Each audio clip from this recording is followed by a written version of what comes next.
তো দেখো বন্ধুরা, আমি আবার চলে এসেছি আমার ছাদ বাগানে। তো দেখো, সত্যি কথা বলতে কি, যে জিনিসের যত্ন করা হয় তার কিন্তু ফল খুব ভালোই পাওয়া যায়। তা আমি এই গাছটাতে প্রাক শীত কিন্তু কোনো যত্নই নিইনি। শীতের শেষে বা শীতের মাঝামাঝিতে একটু করে যত্ন করতে শুরু করেছিলাম।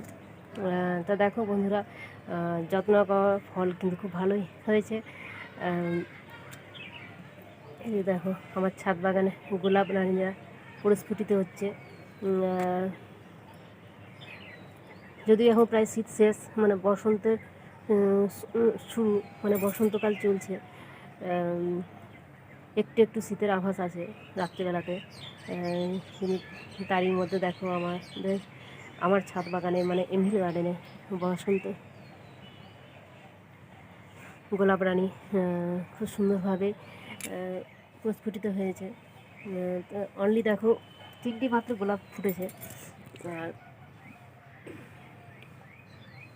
আমি আমার এমভিল গার্ডেনে গোলাপের যত্ন করা বা তোমাদের কাছে তুলে ধরা কোনো ভিডিও হয়তো নেই, হয়তো প্রথম প্রথম ছিল, কিন্তু তারপর থেকে গোলাপ গাছের কোনো ভিডিও তোমাদেরকে আমি শেয়ার করতে পারিনি।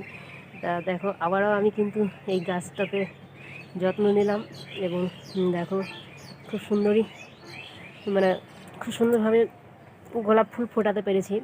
আর এই গাছটা হচ্ছে আমার ছাদ বাগানের প্রথম গাছ। এই গাছটাকে আমি মরে যেতে দিইনি। যাই হোক, অনেক বছরই হয়ে গেল এই গাছটার বয়স। এই গাছটাতে আমি কিন্তু চা পাতা সার দিতাম, তা এইরকমই কিন্তু ফুল পেতাম।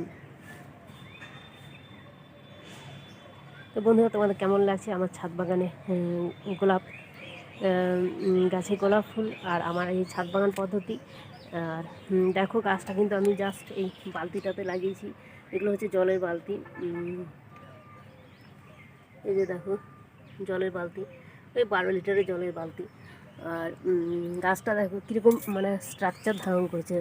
একে যে গোল করবো, গোলভাবে স্ট্রাকচার টানবো, তাও মানে হচ্ছে না। ও জাস্ট গোল করে যে মানে গাছের চেহারা হয়, সেটা এটাকে রূপ দিতে পারিনি।